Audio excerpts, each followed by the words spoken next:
சுற்றுச்சூழலுக்கான இந்தியாவின் இரண்டாவது சைக்கிள் பயணம். இன்று 204வது நாள்.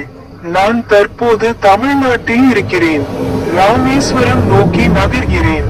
சிரிப்புடன் மரங்களை நடவும், அன்புடன் மரங்களை காப்பாற்றவும், தந்தை மற்றும் தாயின் பெயரில் மரங்களை நடவும், அவர்களின் கீழ் அமர்ந்து உங்கள் வாழ்நாள் முழுவதும் மகிழுங்கள்.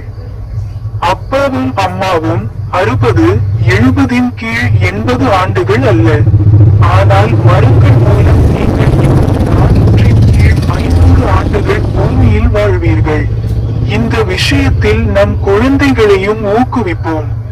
எதிர்கால சந்ததியினருக்காக மரங்களை நடவும், வனவிலங்குகளை பாதுகாக்கவும்.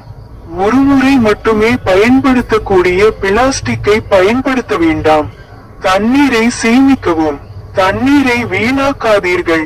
இயற்கை உயிர் பிழைத்தால் நீங்கள் உயிர் பிழைப்பீர்கள். உங்கள் எதிர்கால சந்ததியினர் உயிர் பிழைப்பார்கள். நன்றி. தாரக் சந்திரபால், கொல்கத்தா, மேற்கு வங்காளம். தொலைபேசி எண் 9330407179.